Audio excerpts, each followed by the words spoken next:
Better days are coming, you see. Visions are for you and me. Elevate your soul.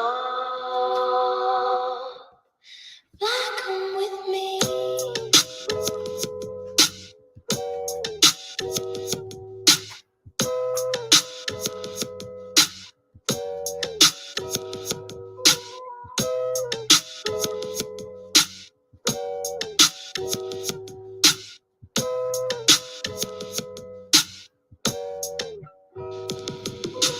Better days are coming, you see.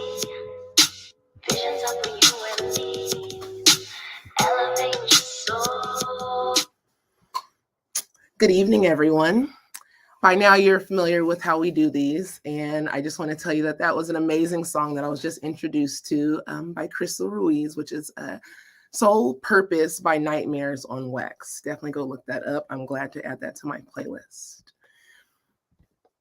So, my name is Faith J. McKinney, and I'm excited to present another public program, an artist talk with our exhibiting artist, Crystal Ruiz. Crystal is an artist and educator based in Sacramento, California. With a bachelor's degree in art education at Sac State, Ruiz has worked as an educator and coordinator for the Crocker Art Museum. During her time at the museum, she aimed to promote awareness for the arts through creative projects and programs. Ruiz is the lead educator for the Any Given Child Sacramento, a program developed by the Kennedy Center and administered by the Office of Arts and Culture of Sacramento. Her practice has evolved to include large-scale sculptures and paintings that range in materials. Some of the mediums she is exploring are acrylic paints, watercolors, fabrics, stitching string, and organic materials such as twigs, which we will be viewing during today's talk. But I do urge you to come see Presencia in person before it closes on February 27th. And without further ado, I would like to welcome Crystal Ruiz. Welcome, Crystal. Thank you. I'm excited to be here. Yes, thank you for being here. I like to tell everyone that this is such a special show for me. If you're familiar with the gallery, you know that it was a very temporary space. That space is getting demolished, but this is our last show in the space, and it's such a special exhibition and a special relationship that Crystal and I have. So I'm so excited to have her in the space with me before we close the doors and move on to our next gallery.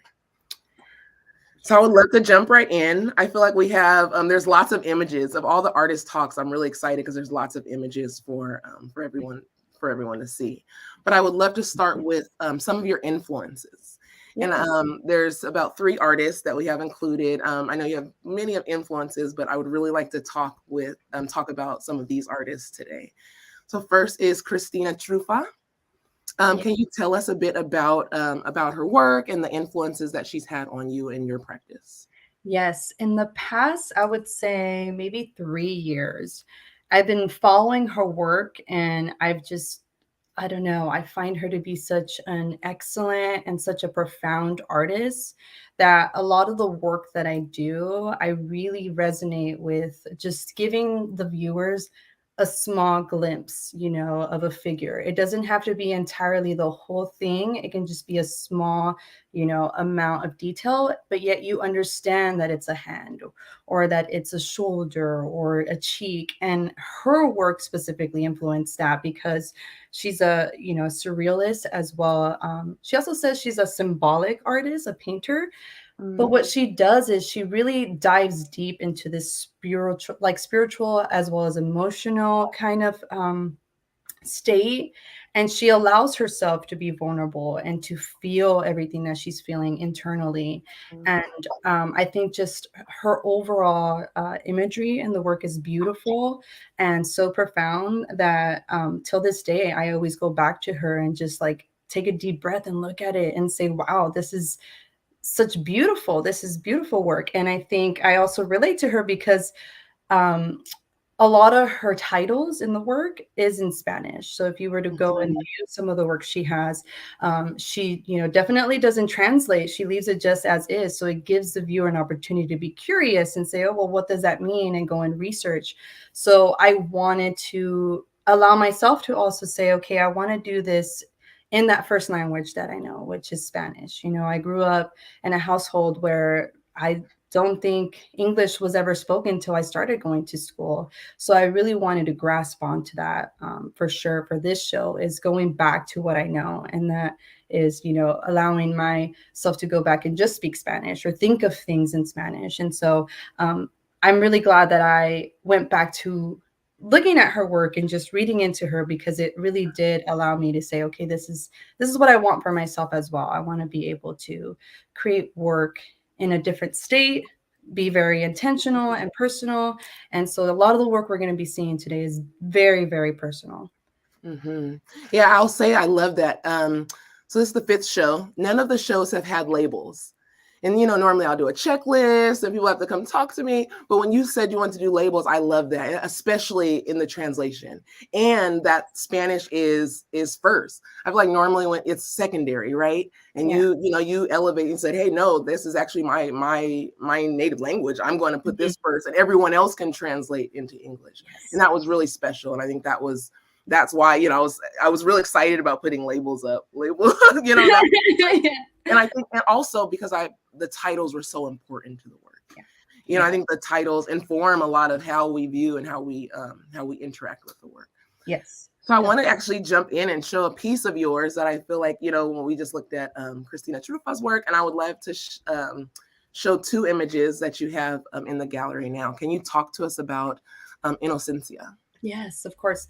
So, Inocencia, which translates to innocence, was actually the first of the 4 large paintings in the show. And this is definitely a new direction for me. I've never painted in this style before. And so Innocence was definitely the first one to really allow me to grab hold of this almost abstract, but yet I like to call it very almost atmospheric, like you're really in a moment, in a different world. But in this case, it's these memories I'm playing off of. But I feel like you really do tend to be sucked into these paintings when you're standing in front of them. And the interesting part about this is the person who's being reflected in here is actually 2 people being kind of placed together in just one single figure, which is Alexander and Analia Mateo. And they are actually my 2 little ones, my 2 stepkids.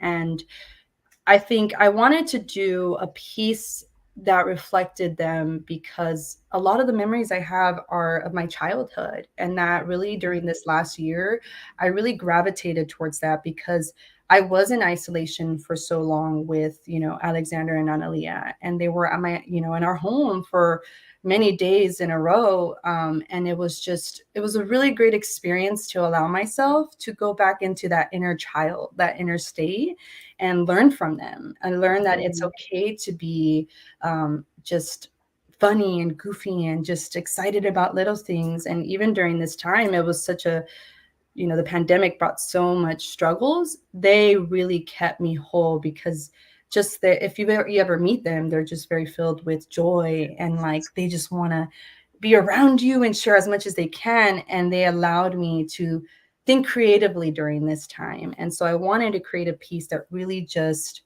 commemorates the moments I've had with them over the past few years, but also allowing me to go back to what I know, which is being in that innocent state of allowing those memories just to consume, and just, I'm okay with just saying, I need to just go back and get lost for a while and not think of all the hard stuff that's going on right now. And so I really love that piece a lot, because it was the first of the series and the first to really transform the work that I do now.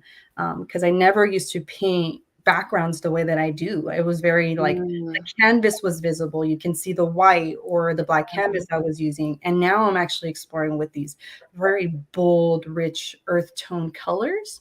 And when you look at the pieces, it's a mix of acrylic, watercolor, some gold leaf, and there's also stitching. So it's very mixed media based work that we're looking at. Gosh, yes, I love it. And I will tell everyone that you have got to see these in person. It's one of those things that it's a beautiful photo, but it does no justice. And I've been showing some install photos here just so you can see really how that, just the richness, how it comes. I always like to say these faces are emerging out of the wall. and we think about your work and memory, and it's not all there, right? And it's just these glimpses. And I love when people interact with them because they're kind of pointing out things that they see. They're like, okay, those are the eye, the eyes, the nose, the mouth. And I think, just people, when you interact with work, you're thinking of memory. Like, I know that's a face, but there's something missing. And it's just really beautiful. And I love that you're, the whole show is, your family is so beautifully represented in the work. And I will say on the private viewing, it was just so beautiful to have your family with us.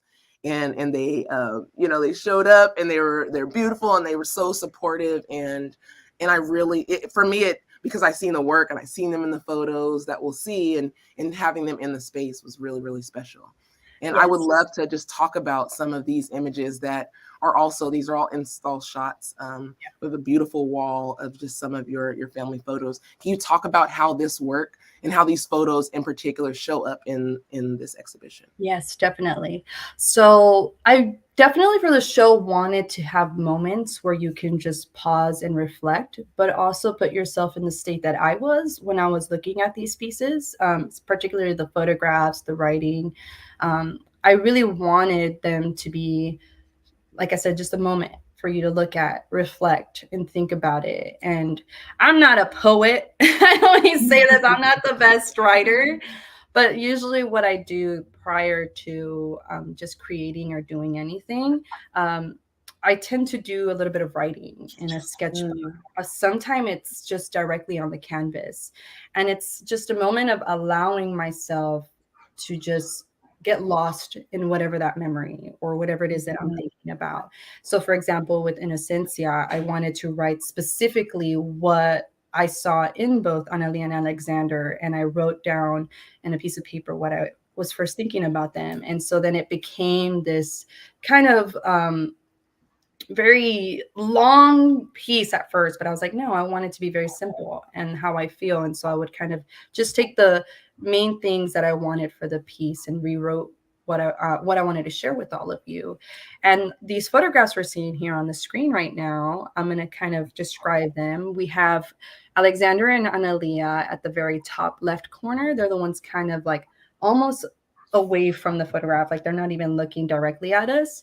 So if you look, they kind of have those similar features. So that's why I felt like I wanted to kind of combine them in one photograph and one painting. And then the very top piece is me and my older brother. And so he's actually reflected in a couple of the pieces in the show. I think some of the sculptures as well as a painting, I incorporated him, and me and him definitely spent a lot of time outdoors. And so that's where a lot of the kind of objects like from nature come into play. And I'll explain that a little bit more once we look at the sculptures. But we spent hours. It was like, I always say this, where it was like a privilege to be outdoors, like to get all our chores and things done just so we can spend time playing together. And I really wanted to share this because this is one of my favorite pictures. And then the very bottom left piece is a picture of me with my parents, Ernesto and Teresa Ruiz. And again, I'm wearing the same outfit, if you can tell, in both of these pictures. I think that was my mom's favorite outfit because I always wore them in a lot of the pictures. But they're actually reflected as well in some of the artwork. And so I wanted to just have a piece where it's just us three. And then my younger brother's hand is in here too, next to Analia's and Alexander's picture.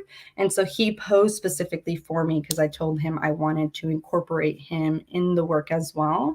And so the hands are very intentional because when I think about this period that we were in, I really missed that physical touch, that embrace, being able to be around them and just, go back and share our memories and look at pictures together. And I felt like I really missed the touch, just, being able to be around them and hug them. And so I think with the show, I was very intentional with incorporating the hands in the pieces. And so here's a picture of the 4 kind of medium large images of the intentional hands that I picked, which is the two on the corners are actually my own. So it was a study of my own hand. So it's La mano del artista. I wanted to make sure you guys got a sense of how I visualize my hands in motion when I'm creating. And so they're, when you look at them at first, they almost seem very bulky, very immense, almost masculine. And when I think of the physical act of creating and just also just doing things, our hands are so powerful. And I wanted to project them that way in the images and in the paintings. And then right here, we have La mano de mi padre, which is my father's hand.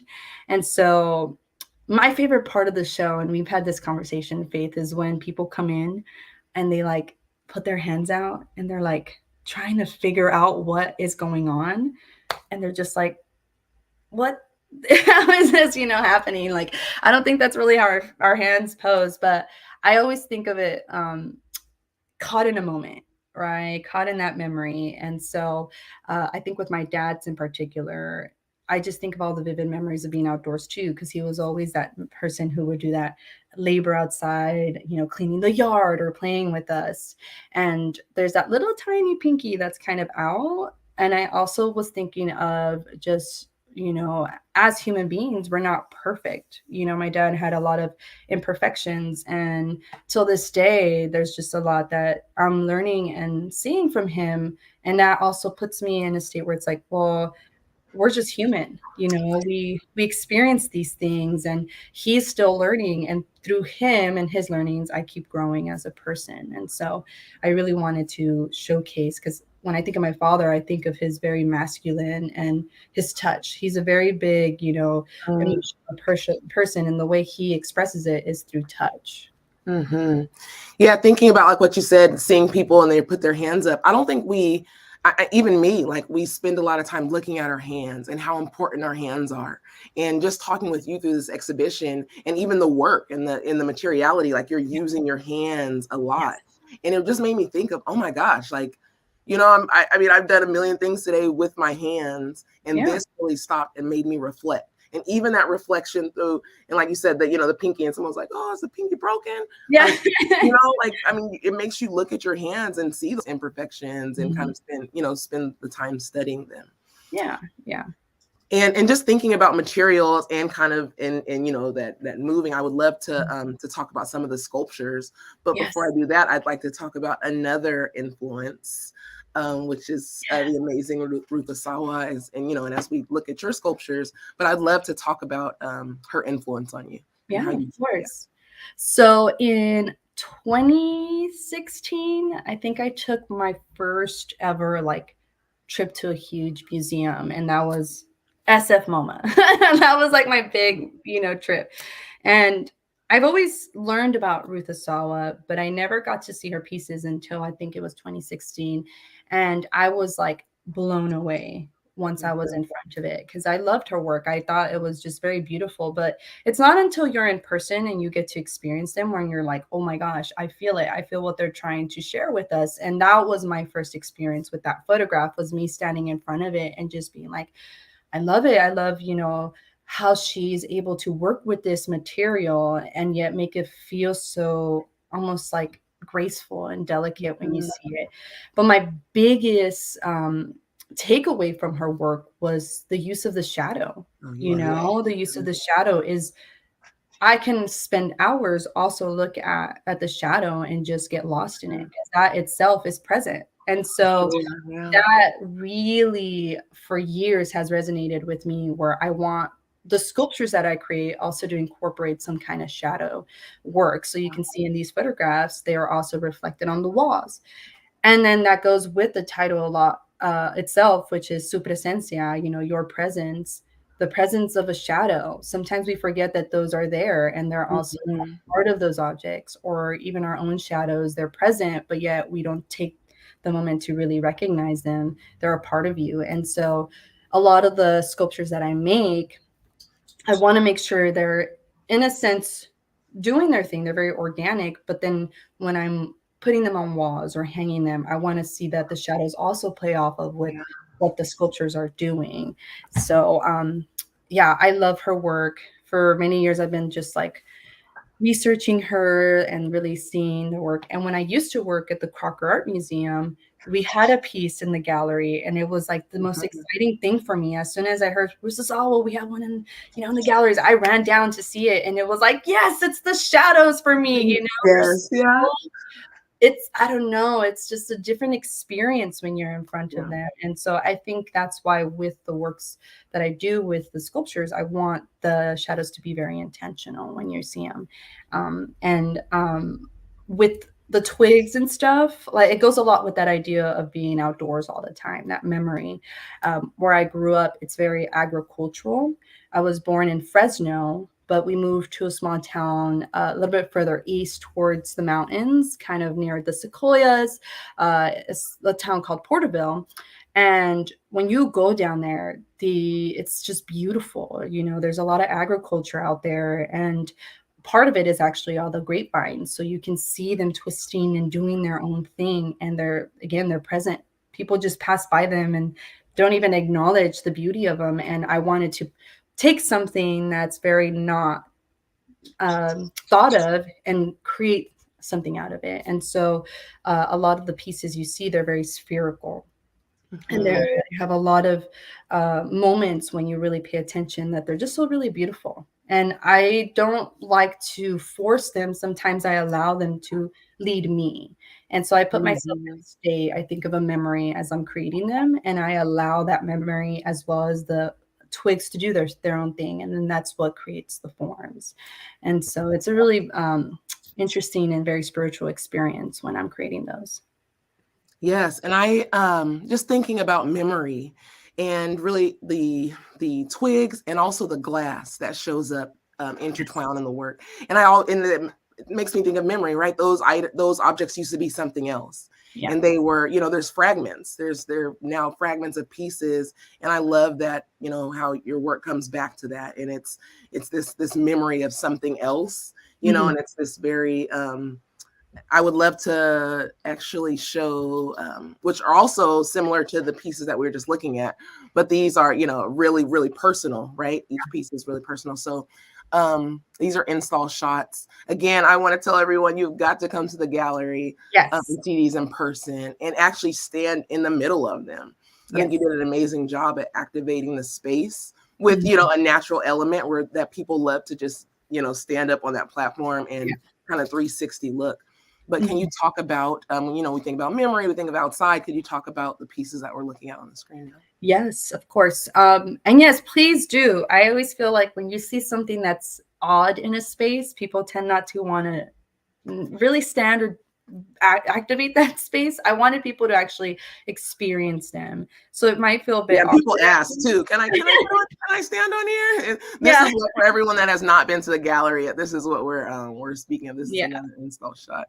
Yeah, there's just this huge log on the floor. Please do stand. I always take a moment to just breathe, reflect, and then like really feel the pieces, because once you're on there, it's like a different experience. And these 3 works, they're very emotional pieces for me. And I think sometimes, I had someone tell me like, oh, when I saw them, I was like, oh, interesting. But once you hear what they're about, they can really hit you hard sometimes, because this content itself is very fragile. The piece on the left, the long rosary one, and I say rosary because there are 3 rosaries for 3 loved ones. So I titled it Tres Rosarios para Tres Seres Queridos. And those are dedicated to my 3 grandparents, my grandma and my 2 my grandpas, who recently I started to really reconnect with them. They passed away when I was in high school. And during that period, I never really had the time to take a moment and accept what was happening, only because it was a very hard time, especially for my mom. She lost my grandma and my grandpa in the same week. It was a beautiful love story where, like, my grandma would always say, I can't go anywhere without him. And when he passed away, she's like, I'm going to see you in 4 days. And in 4 days, she passed away. and join my grandpa in heaven. It's such a beautiful, story. And it was difficult, I remember seeing my mom so vulnerable, and I didn't know how to, take it. And I wanted to be this rock for her. I wanted to support her and not grieve as much, because I wanted to help her go through it. And it wasn't until last year I took a trip with my mom back to Mexico, and I just really allowed myself to experience just being present with them in their house, uh, because I didn't have that closure. I didn't let myself accept what was happening. And I think it took almost 11 plus years for me to finally say, okay, I'm accepting that they're not here no more, but their presence will always be with me. And so when I was creating these pieces, when I came back to California, I did the whole sequence. If you really pay attention to the beating, it is the sequence of a rosary. So there are the 5 stops, and then you have to do the prayers. And so when I was doing these pieces for them, I would think of them as well as do the prayers and go through the entire rosary before completing it. And so really getting myself in that spiritual state with them, as well as just the idea of religion playing off, was huge for me. It was a very emotional time, and allowing them to be in just one entire piece really just, it was a great moment for me, because I was able to accept, but also recognize that just because they're not here in this world, they're still present. Their memories always linger. Every moment I think of, if I pick up a rosary, I think of my grandma. If I'm cooking or doing something, I think of her. And I also think about, my grandpas and how they were. Little things just remind me of them. So I think once putting context to that piece, it's like, oh wow, it's very strong, very intentional. So yeah, that's like one of my favorite pieces of the show. And then you have the one on the right, and that one is actually a dedication to the trio, which is my older brother and my younger brother. I wanted to do a piece of all 3 of us together. So that little center photo that you're seeing of the 3 kind of spheres, I kind of did a piece for each one of us. And I thought of kind of like our personalities. And so my older brother, Ernesto, he's very bold and expressive and funny. And I wanted him to kind of shine at the top.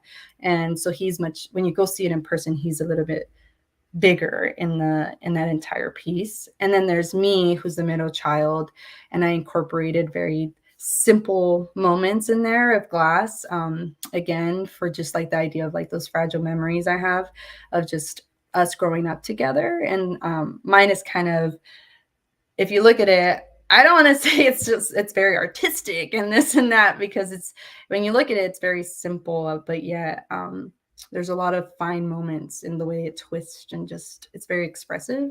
And the last one, it's for my younger brother, Alberto. When you look at that one, it's also, I don't know, it's just beautiful to see it. He's a very quiet person, but once you get to know him, he's very bold and beautiful in so many ways. So yeah, those 2 pieces in that kind of triangular form are definitely very intentional for the people who have really impacted me in my life, which is my grandparents and my siblings. That's beautiful. Now, how would you like the visitor to show up to the work? Like, was there any intention when you were creating this? Because obviously people don't know that, right? Mm-hmm. And I love that you do spend so much time in the gallery and are available to ask those questions. I always say with work like this that is very personal, it's nice to have that entry into it, right? Sometimes people look at a work and they're like, oh, I want to buy it, but it's not personal enough. So what are you expecting for those times that you're not there and people are showing up to the work? What is your intention? Do you have any thoughts on what you would like people to take away from it? Yeah, of course. I feel like when you look at the paintings, for example, even though they are designed for a particular person's hand, at the end of the day, we can resonate with them. And like I said, I love when people go in and play with them and do the motions in front of them and trying to figure it out. Because at the end of the day, when we think of our own memories, they're not specifically clear. Maybe it's just little bits of information that you're grabbing from those memories to try to picture it in front of you, it takes time, right? It's not very clear. And I think for the paintings themselves, I prefer people to look at them and just say, okay, well, that I agree with moments like this where some features are highlighted more than others. For example, when you go in and see these pieces, like, oh, like this one's one of my favorite, Respiro Profundamente. When you go in front of it, I hope you can also put yourself in a place where you just stepped back and just allowed yourself to take a deep breath. I feel like we are constantly on the go and we have so much that it's life, right? We have so much that happens, but you need to take that deep breath to just realize what it is that's happening, or allow yourself a moment of pause and reflect. And with this one, when you look at it and you're in front of it, I hope you can also put yourself in that place. Just take a deep breath. And then how does it feel? It's that weight being lifted off your shoulders. It's that acknowledging your breath. And in this piece, there are stitchings in there. And I forgot to mention that this is new for my work. I've started kind of stitching these little moments, and I try to, stitch areas that I find in a person's, face to be very a pinpoint that I like to stop at, right? I tend to kind of look at people and really acknowledge just beautiful features that they have. So for me, with my pieces, I feel it's just like, the neckline, or just like the lower part of my lip and things like that I like to highlight. And so those are exciting moments for me. So I hope when people come and see it, they can resonate with the idea of, well, when you're thinking about it, it's not really clear. But when you do really go into that state and reflect, you're in a different world. You're trying to acknowledge and feel it. And so with the colors and all the expressive things in the paintings, I hope you're able to feel that moment that you have, or that memory that you have. And same with the sculptures as well. Like, there are moments in those, like the glass, or the very they're almost geometric lines. When you really look inside there, you can see that I was very intentional with that part, where you can see it very what's the word I'm looking for, it's very stretched. A lot of tension is happening inside of them. And it's, again, that moment of reflecting and thinking about, well, not every memory is perfect, and so I agree. I try to take things that are, in a household, or I had friends even go and collect things for me, and the experience of just shattering it and like feeling what it feels like, that whole being present and allowing it to be what it needs to be, it's a really cool experience. So I hope everyone can go and kind of experience that on their own. Absolutely. And I love the thread, how the thread shows up in the sculptures and in this painting. But it also is, I like to say, almost hidden, because it's something that people don't notice until they look at the wall label to see stitching thread. And then I think, where's the thread? And then when you look, it almost looks like highlights of painting. Like, there's actually one on here, I believe it's this one with the neckline, but it's actually orange thread. And for everyone watching, you probably are looking at this like, wait, where? It looks like And I love it because I sit with the work every day when I'm in the gallery, but they almost like show up different. Like, it took a whole week for me to notice a piece of thread in this work. Oh my gosh, I'm looking at this all the time. And I love just how they pop up, right? It's so intentional. It's so like subtle, like memories, right? Things like, sitting down, I'm like, a memory from 15 years pops up. I'm like, wait, where did that come from? And fragments, or those things that are popping up, and just, that through line through the work. And that tension, and also hands, right? You're spending the time like actually sewing the canvas. And I was talking to artists, and you're like, wait, you actually went in, she went in and so a lot of work. It's different from just painting a canvas. You're actually going through the canvas and back, and just that motion of stitching the canvas. I absolutely love it. So yeah, again, I'll say for the third, fourth, fifth, sixth time, you've got to see it in person. It's one of those things that the photos will be on the website, but you're not going, it translates so much better in person when you get really close with the work. And I agree. I feel, and then I huge thank you to you that you were like, yes, we're doing this. I think the color choice too of the walls was Yes. very intentional too, because I wanted to have a welcoming experience, a very warm feeling to the space. And it's huge. That your gallery is so beautiful, it's so big, but it can be intimidating because it's such a large Absolutely. and I was like, I need to bring it together in some way. Yeah. And it was very much, all right, we're painting the wall. And for you Yeah. to be like, yes, let's do it. I was like, Yeah. thank you. Because a lot of the colors I was using, at least for the outlines of the figures, there were these like very warm red tones. And that ended up being that ancient copper color. And so I'm so happy you did it because um, the works almost feel like they're either bleeding into the walls or they're Mhm. out of the walls. So it's that whole concept of just the presence of a person or just a figure, but yet they can also just slowly fade, fade away. Yes. And I think the space itself, it's very welcoming. I hope it is for those who walk in there. And Yeah, no, absolutely it is. I spend so much time there, so it feels like a home, first home actually. My home feels like second home.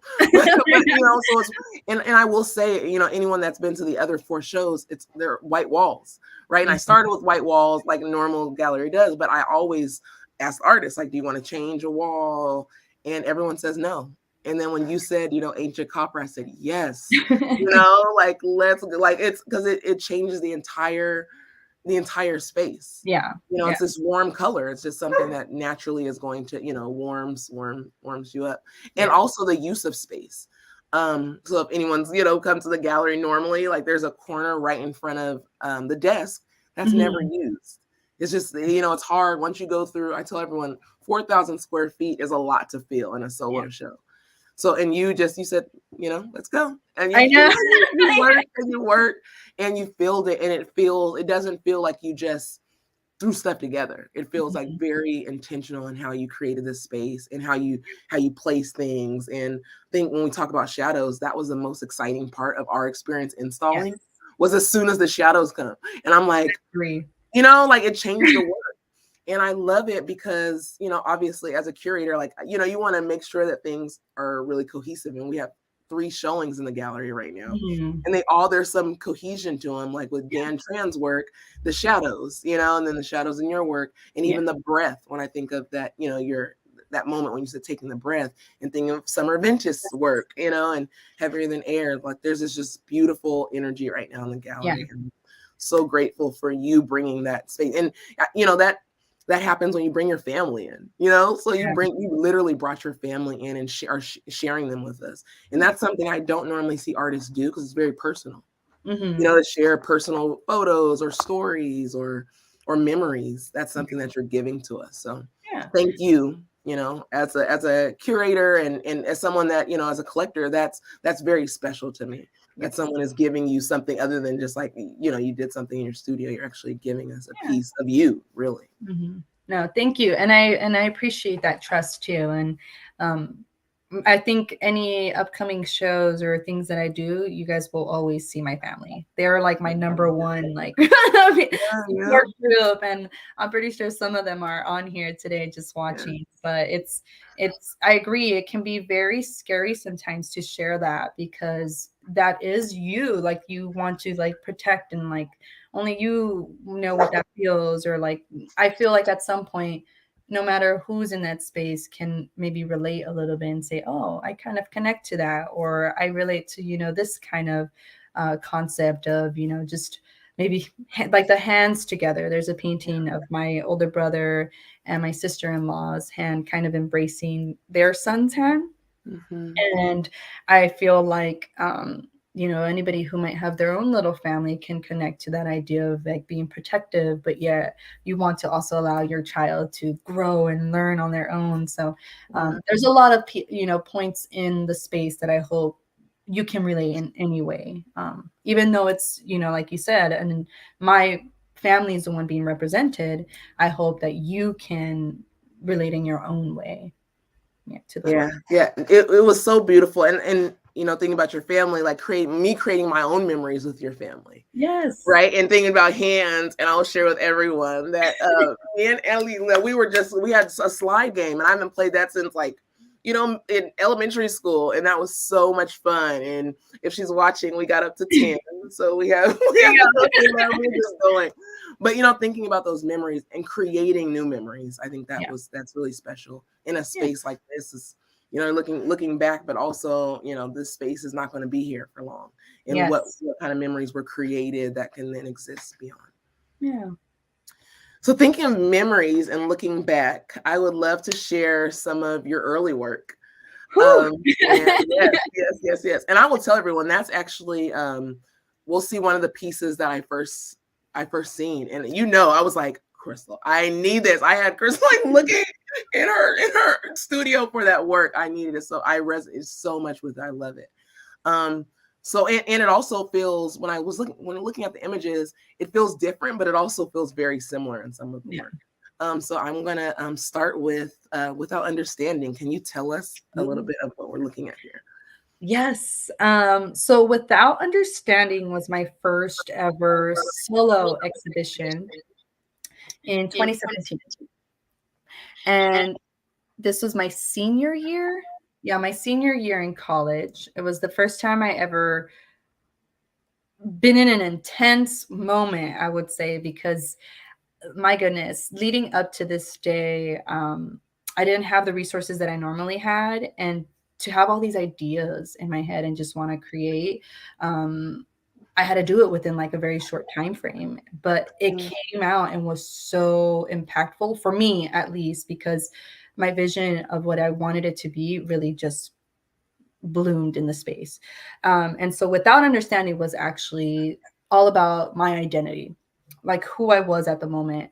And which is funny because Presencia is all about that too, like who I am now, thanks to all of those memories. And so Without Understanding, I used a lot of metal. I used a lot of muslin fabric, sometimes canvas. And then I also added charcoal in a lot of my pieces. And I chose that medium because I wanted to create structures that would really last a long time, right? And I thought of just like, the skeletal part of it, like the metal itself was like my structure, my body, like how strong it was. But then when you have that muslin that's so fragile, and if you like pull on it, it can tear, or, even just having the metal on it, you can see it slowly just tearing. And I think of like that part of like my skin and stuff. And I wanted it all to connect and be an embodiment of me and who I was. And so the title was very spontaneous. I was just very much like, I want something that resonates with how I feel. And it was like, well, I don't understand everything that's going on right now. I'm still learning. I'm still growing as a person. And sometimes we don't have to always understand everything. And so a lot of the work in there, that's the first time I ever thought of titles and incorporate them in a way where the work really reflects that. And so you can see on the walls too, I also played with shadows. So for the longest time, shadow has always been a key goal for the work that I do, because again, they are present, they are there, and people forget about those, that they're also part of the structures. And so when you look at it, there's a lot of interesting forms, very geometric. I loved doing a lot of geometric forms. And being able to allow the muslin to be organic and do what it needed to do and flow on its own in some parts. I think that's what really also comes into play with what I'm using now, which is the twigs. But even though they're strong, they can still be fragile. They can break in some parts, and they can flow and do their own thing. But there are points where I have to kind of force them to stick just so the tension stays there and they don't just completely shatter. But Without Understanding was very much the first step of realizing that I want to create series of work that relates to like my identity, who I am, and where I'm going, because every day or just every year that's passing by, I'm growing and learning and becoming someone different through the experiences I have. Yeah, and I love the title because it does feel like a form of abstraction. And if anyone that knows me, I don't know if I love abstraction. And that was the first thing. And I'm going to show this this image on the left is one I just dream about.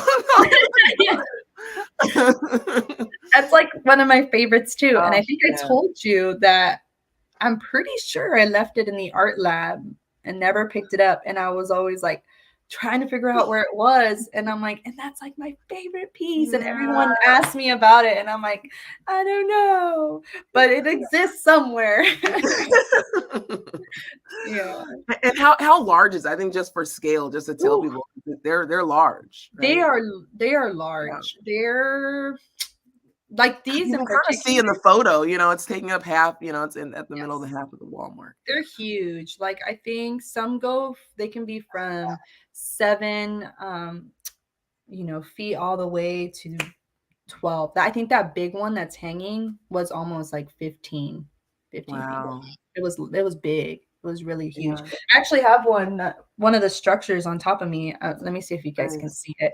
But it's a really large piece. Like it takes up that entire like wall. But I used to create these really massive, huge forms. I almost wanted them to be the same size as me. So then it kind of went with that idea of like, well, it's like me. It's an actual structure, an embodiment of who I am. Yeah, and I love that, right? That you went from, that was 2017, and here we are, a lot more fragile. Yes. Smaller in scale. So you can see, like where we go in life, right? That was a moment you're like, hey, I'm strong, I'm powerful. And now you're like, okay, I'm looking at memories, I'm getting older. Like, okay. Yeah. I love that. But also I love that you should be able to see that in artist work. Yeah. You should be able to see what you were, obviously, what's that, 5 years ago is much different than, what it is now. Definitely. So no, that's beautiful. What's next? Do you have an idea of like, what are you working on any new series? Are you going to do an extension of the work that we see in the gallery now? So I know for sure the work that I did was like just the first step. I wanted it to be, I wanted to start where I know I'm comfortable with, which is my family, going back to those roots, what I know. Now I'm moving towards the other influences, which is I want to do a series of work that is clearly just people who have impacted my life, which would be like friendships that I've had.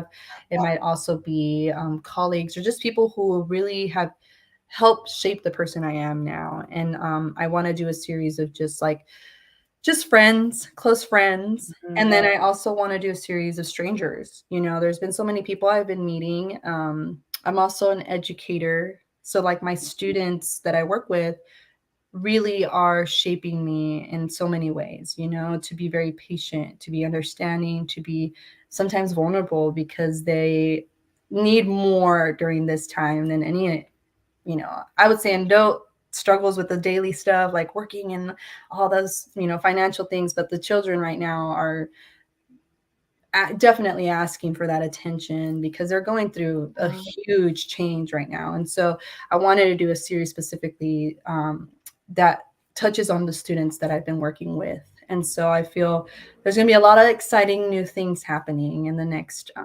year, hopefully. I love that. Yes. And one final, I feel like we definitely have to mention, we cannot end this without mentioning the amazing Hung Lu, who has, we just lost last year, but I would love to talk about the influence on her work. And I'm going to share a very special image that is special to you and I that lives in the Shocker Art Museum that we got to look at every day. But can you talk to us about your inspiration, how Hung Lu inspired you? Of course. Hung Lu, my goodness. Yes, I saw this piece when I started interning for the Crocker. I think it was 2016 as well. And immediately fell in love with her. I loved everything about her work, what she was striving for. And this piece in particular, like we got to see it every day. And I love like learning about her where she says like her work is like a veil to like memories, to think of a memory. Sometimes it's not like, again, it's not clear. And so her dripping, my goodness, every time I would see a piece of her, I love that effect because it reminds me of that. When you close your eyes and you try to think of a memory, sometimes you see all those little lines in front of you, right? It's not Yeah. clear. And I feel that in her work when you're looking at it, it's like those little lines that you see as you're trying to think of a memory. And I did see another piece of hers when I went to the SF MoMA, same time when I went to go see Ruth Asaba's work. And I was like, oh my goodness, just she she has such a way of capturing people who were once there. And I Mhm. don't know them personally, but I can feel them. I can relate to them, or I can feel that presence of, who they are. And I feel like that she definitely has inspired a lot of the work that I do. And so I feel like the collection of photographs that I have and I'm using for the Mhm. work are very intentional. I want to make sure that they are being represented in the work. And so, like, for example, the image of my mom, she's kind of holding her chin. That's when she was much younger. I did a painting for her called Teresita, and so it's young Teresa. And I really wanted to capture this image of how I saw her when she was, younger, when I was a little girl, what she looked like, this very beautiful woman, when you meet her, her presence alone is very like welcoming, but she has that kind of like, all right, like very protective, just personality. And Yeah. so I think of that with Hung Lu is like she takes these people, a little bit of context for her work. She during the 1970s, like she had to leave because there was this huge like cultural revolution going on, and she collected as much photographs or just any document of people who existed Mhm. didn't get to escape what was going on over there because they were burning every evidence of people, like from photographs to writings and documents. And she takes that and she kind of just creates these paintings basically to remember and Mhm. commemorate those people who once lived. And so I think I wanted to do that kind of with my work, where it's I take these images of these people who exist still or not exist, but commemorate them in a way, because they Mhm. are present and they have impacted so many people in their lives. And that was kind of my goal. And every person that was selected in this piece, like in the photographs, I also did an image of like my husband, Noe Mateo. He's the one in the very top right corner, and that's also his hand. And he's in one of the series of paintings with the hands.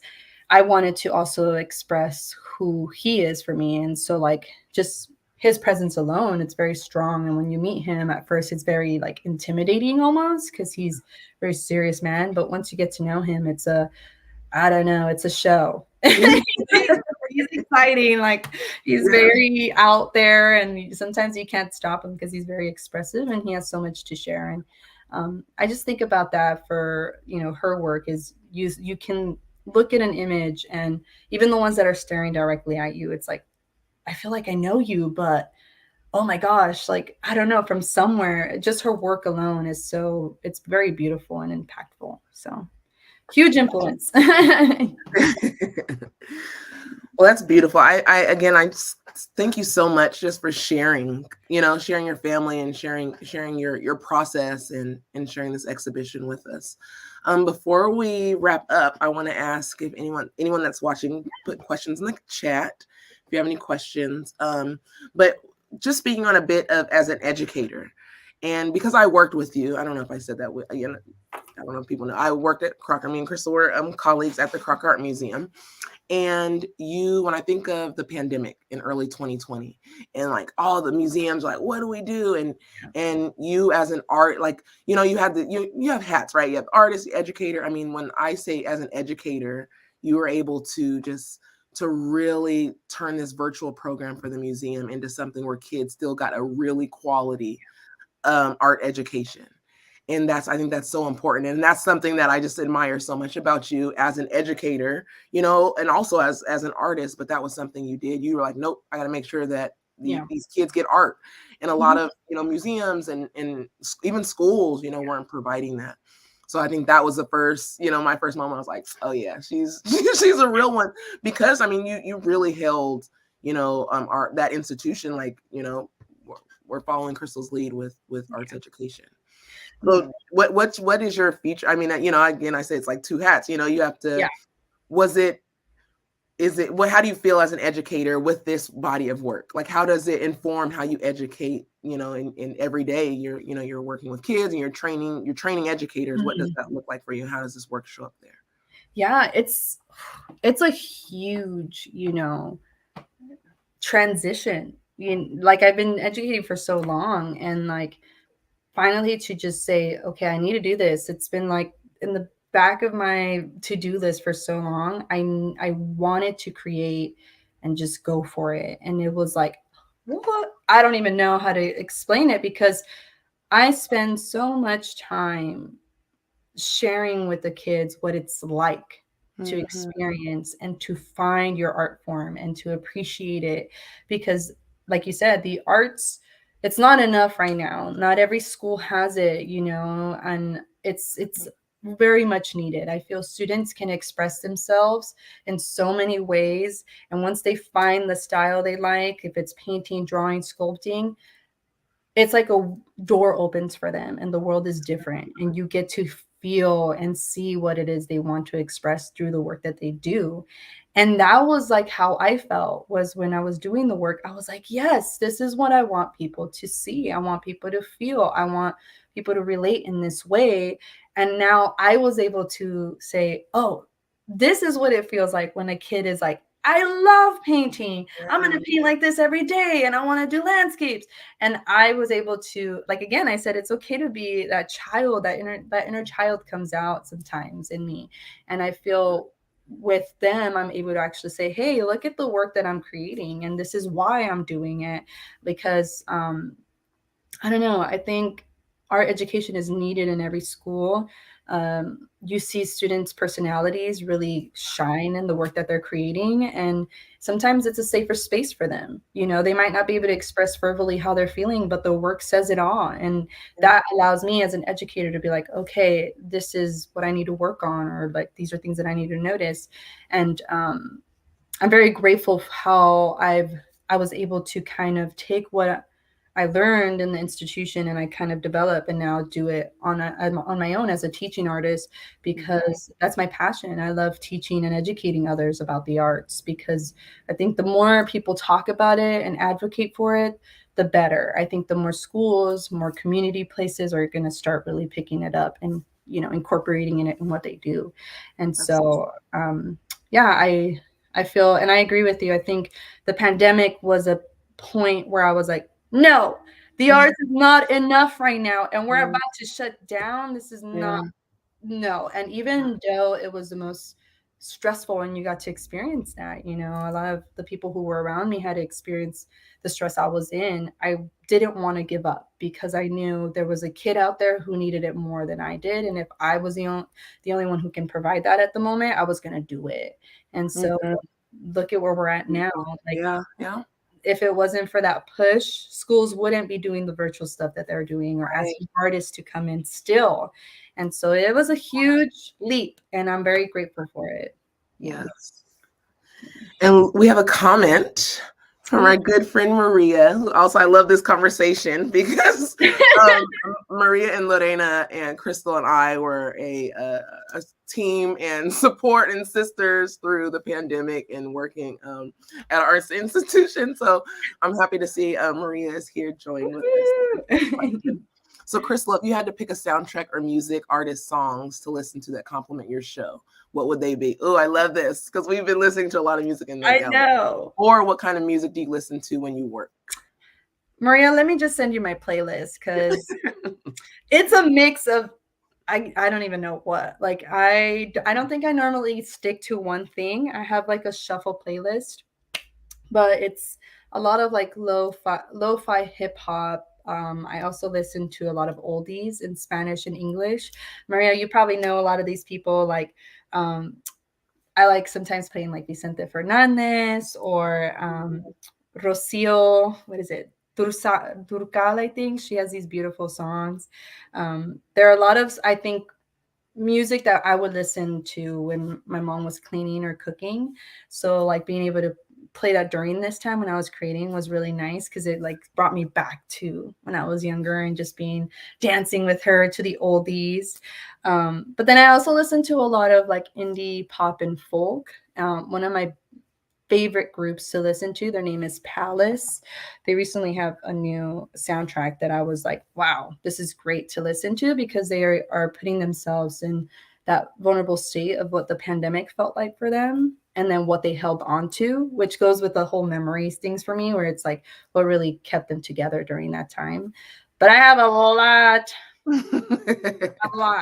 maybe Yes. let me send you all my playlist. You guys can listen to it. Yeah, we'll need to make a playlist and put on the gallery page with the show. Yeah. Listen to this. Yes. We have a comment. Hearing you speak on these pieces adds so much dimension to their expression. I agree. You are so inspiring, Crystal. Aw, thank you, friend. Yes. Let's see. Oh, Marie has it. Let's see. Yes, send it all. I will. I imagine you have many influences that heighten your experience when you create. Yes. Thank And thank you again for sharing that. I feel like I have an amazing playlist now just from, you being in the gallery and, yeah. My I actually have a gallery playlist, so I have a lot of those tunes on there. So come to the gallery, everyone, and hear the music. Yeah. Yay. So before we end, is there anything that you want to end saying? I think I want to just say thank you again. Thank you for blessing this space. Thank you for sharing with me and sharing with this community. I'm so grateful we have you as an artist and also as an educator. Thank you. Yes. Is there anything that you'd like to say before we end our program? Well, one, huge thank you to you. Thank you again for the trust, the opportunity.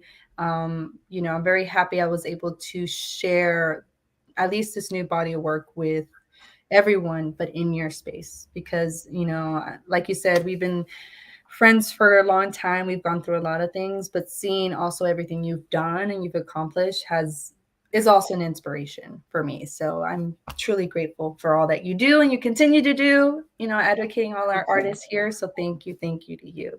Yes. And just everyone, I really hope you get the chance to come see it in person. Again, the works themselves, even though they're very personal and they are very, when you look at the images, they might really be of a family member of mine. I do hope you can just go in and experience and relate in a different way, whatever way that is. Feel free to just, go in, reflect, think about it, stop at every moment that you find most interesting, share it with us. I would love to talk to you guys as well. I'll be there hopefully this weekend if you want to have a conversation with me. But I'm just truly grateful to be in this place, in this space with all of you. And I hope you guys were able to take something from this. So huge thank you. Thank you, everyone, for another amazing public program with Faith J. McKinney Gallery. I look forward to the next artist talk. Thank you, Crystal. Please come check the gallery website for hours. Again, open till February 27th. Do not miss this show. Thank you, Crystal. I love you, and I will see you soon. Love you too. Bye, Thank everyone. you.